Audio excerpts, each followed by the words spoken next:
some simple decorating for the season. I saw these red flowers and these white mums when I was out shopping and thought they would make a great arrangement for this weekend as we celebrate America's 250th birthday. I'm just sitting these inside one of my old baskets. Later, maybe I can find a place for them in the yard, but for now, they will add the perfect touch of red, white, and blue with these little American flags tucked in among them.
Last week, I started the process of making a sourdough starter. Today is day 5, and I'm feeding it twice a day now, once in the morning and once again in the evening.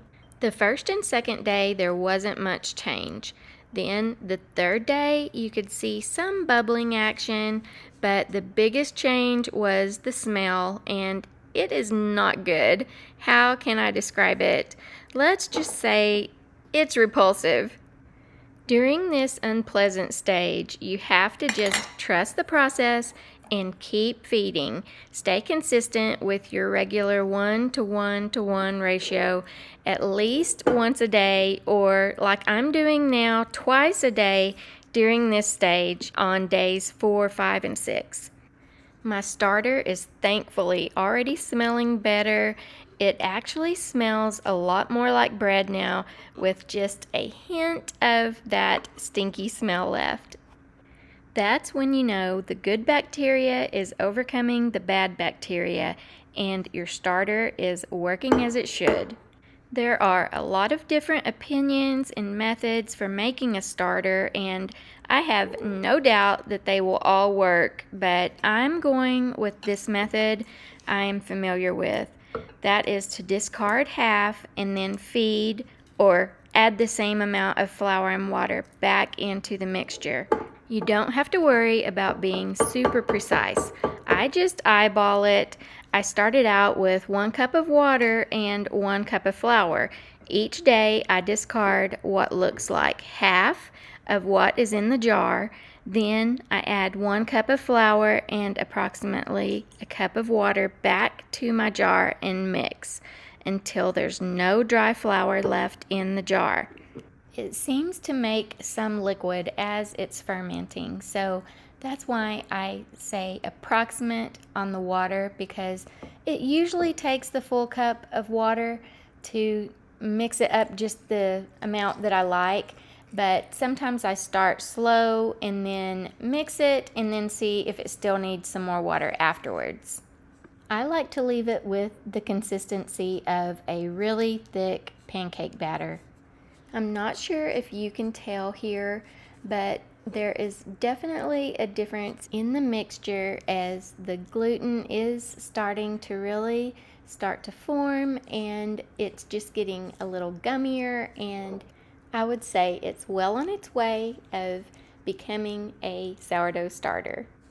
My flour isn't quite mixing in as much as I would like, so I am going to go ahead and add the other portion of the 1 cup of water.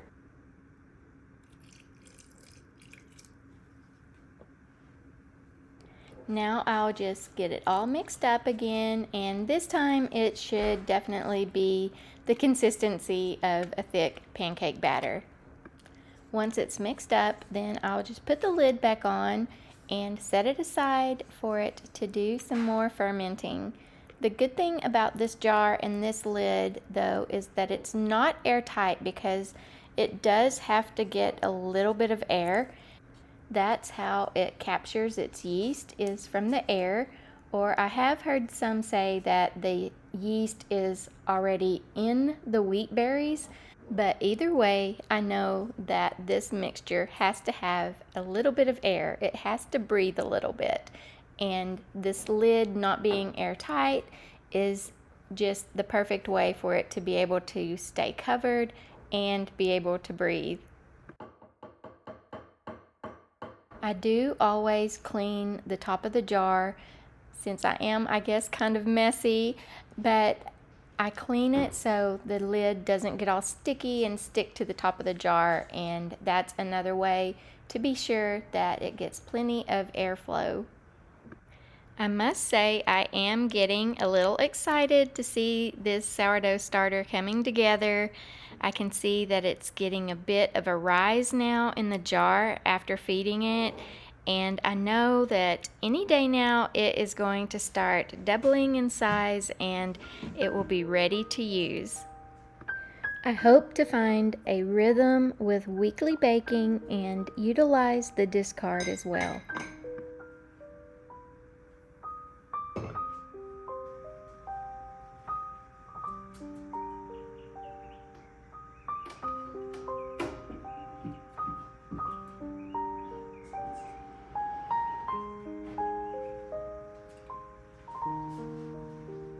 To do a little more decorating for the 4th, I'm going to change out my wooden flags.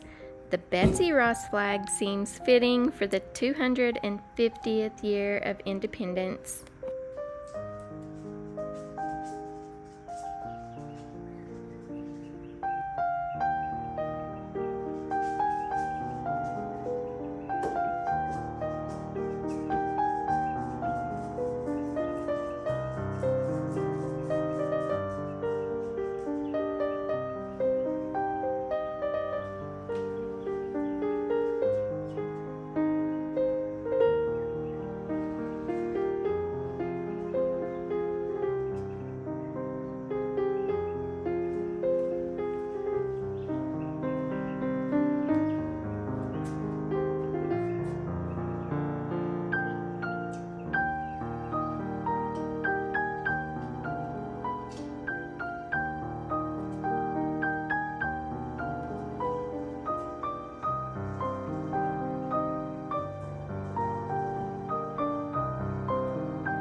I'll add just one more flag over here to the top of my hutch next to the George Washington portrait, and then I think that will be enough simple little touches of patriotic decor for this weekend.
That was so fun to see the jackrabbit just show up outside the yard.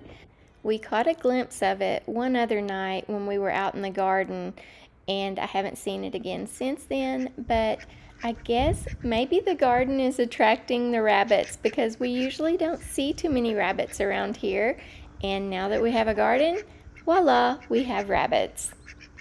I thought I would check in on Puddles and Patches and see if they were enjoying their water, and a little bird was, but they seem to still not be getting into their tub, even though I've set up a rock and another little metal platform, so I know they could get in if they want. And I also have a little metal platform inside so they could easily get up on it and get back out. But they have just not been interested lately. They just want to look around for bugs to eat and just go dip their heads in occasionally.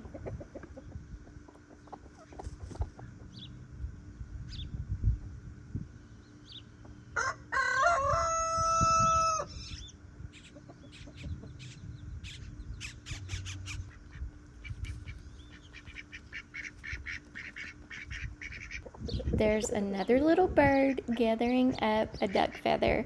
They seem to do this all the time. They must have the softest nests ever.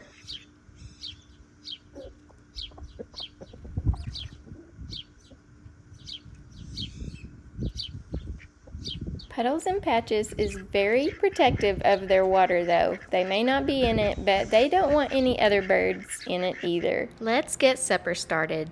Tonight I'm making fried squash and meatloaf. I'm starting by washing the squash really good. Again, these squash I bought in town. I wish I could say they were from the garden, but not yet. Although I have been seeing signs that we're going to be getting some squash on our plants real soon.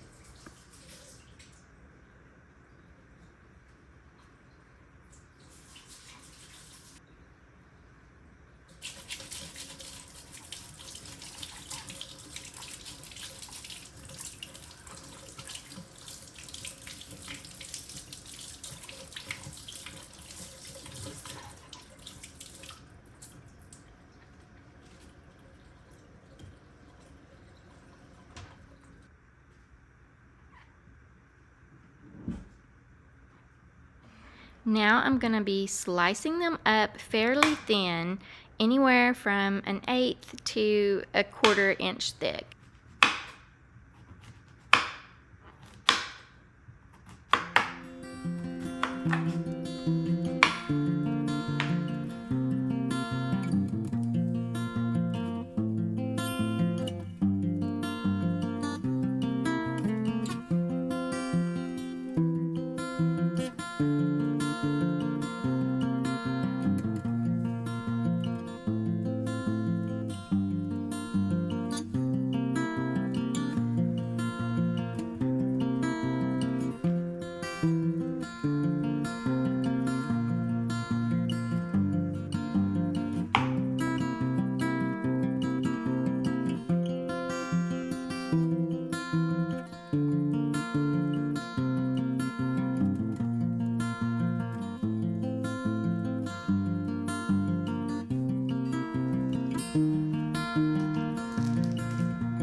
I'm adding about a cup of flour and about 1.5 cups of cornmeal to a Ziploc bag. Also a teaspoon of sea salt. After thoroughly shaking it up, it will be ready to add in some slices of squash to shake until they're nicely coated.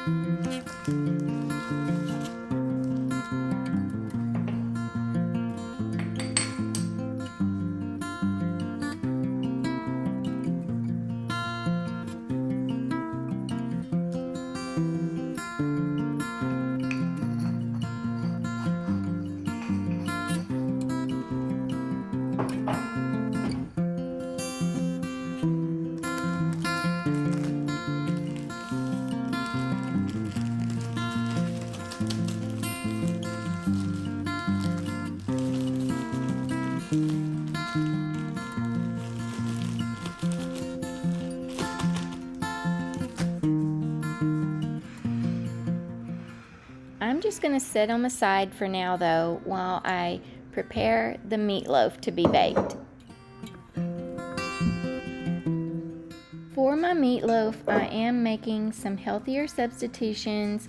Instead of regular ketchup, I'm going to be using the Primal Kitchen Hawaiian style barbecue sauce and the Primal Kitchen ketchup. And while I could have reached for a healthier substitute for the crackers, I thought about my mama's recipe and how she used saltine crackers. So that's what I decided to use too. It may not be fancy, but it's one of those recipes that just feels like home, and I love how food can bring back memories, and meatloaf definitely is one of those meals for me. Maybe after I have my sourdough bread going, I can use some breadcrumbs from my sourdough. But for now, I'm going to stick with the way my mama did it. After I get all my ingredients into the bowl, I'm going to just hand mix them until they're all combined. All the ingredients that I'm using is hamburger, about 2 pounds, and then of course my crackers, about a cup, and 2 farm fresh eggs, and you can add onion if you would like. I'm not putting any onion in mine this time, and I'm going to be using a half a cup of milk and a teaspoon of salt, half teaspoon black pepper, a teaspoon of garlic powder, a teaspoon of onion powder, and about a 1/3 cup of the Primal Kitchen Hawaiian barbecue sauce and a 1/4 cup of the Primal Kitchen ketchup.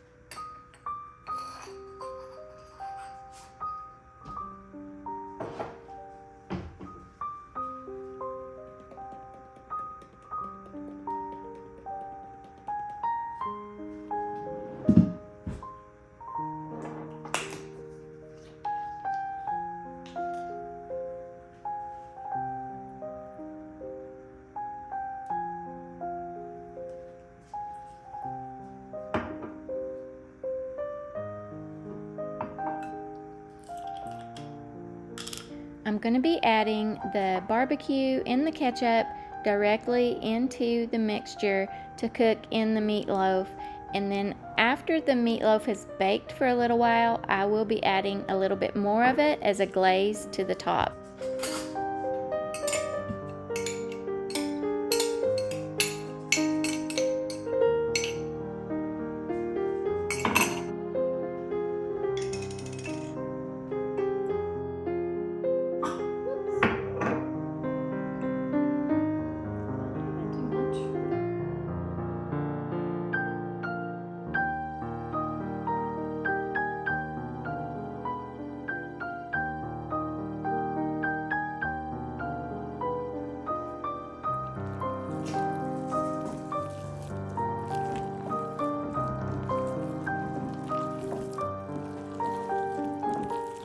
Once it's all mixed together, it should easily be able to shape into a loaf.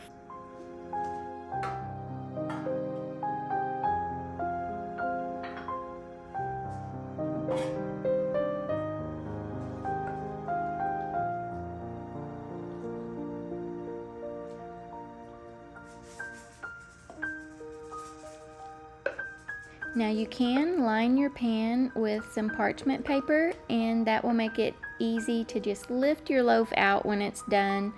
But I forgot to do that, so I went ahead and just went with it and put mine directly into the pan. I even had the parchment paper here on hand. I just completely forgot to do it. Either way, it works just fine though, so whatever you prefer. I'm just using my wooden spoon to level it out and press it down into the pan. Then it will be ready to bake.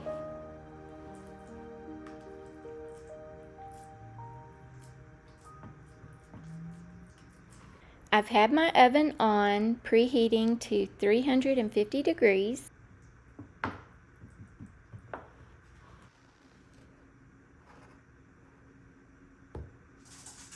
So now it will go into the oven for 45 minutes.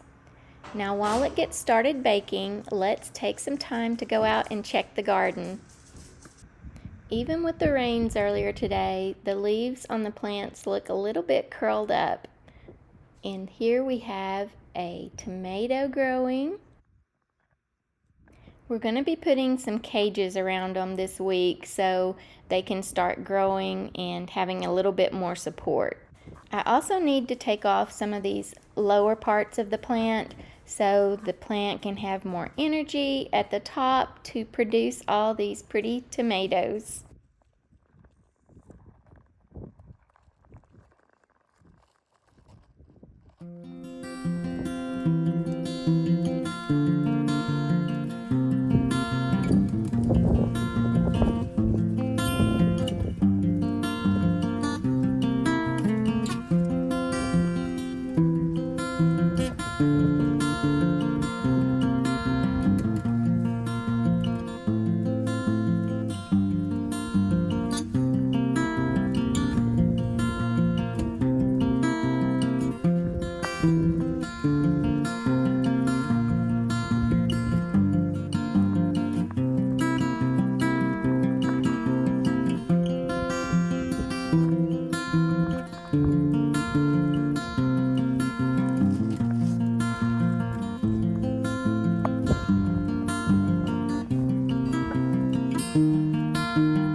These are looking so good. One of my favorite things about summertime is getting to enjoy fresh squash. I'm hoping to grow enough in our garden that I will be able to put some away in the freezer to have throughout the year. I'm keeping this really simple, just frying them in the skillet until they're tender and golden. They don't need much, just a little seasoning. I just like to use sea salt, but you could certainly add whatever seasonings you like.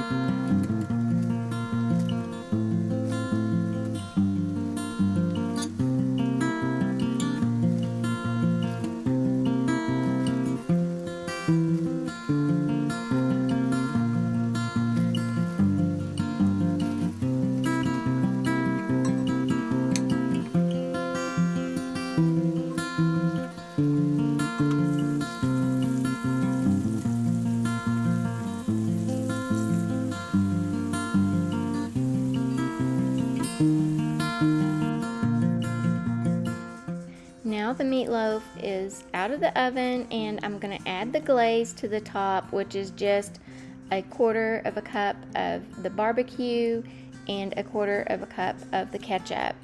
I did just stir them together, and now I'm just smoothing it out over the top of the meatloaf. Then it will go back into the oven and cook for another 15 to 20 minutes. When I take it back out, I will use the thermometer to temp check it and make sure it's 160 degrees in the center.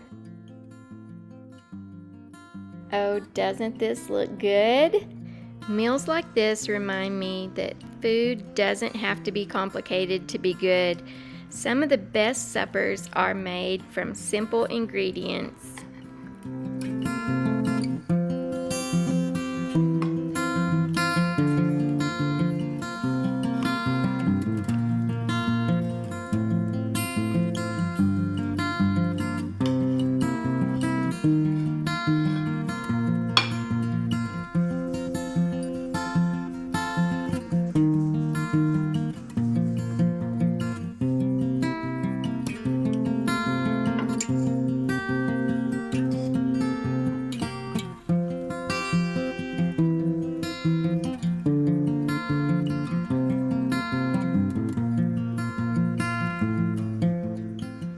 Fresh squash and meatloaf, a simple meal and one of my favorites. One that is welcoming and good for sharing with friends and family. It's the kind of meal that brings everyone to the table, and that's what makes it the best. Thank you for joining me today, and for all of my American friends, I hope you're having a wonderful and safe 4th of July. And to all of my friends, wherever you are, I hope you're having a wonderful and safe weekend as well. I'll see you in the next one.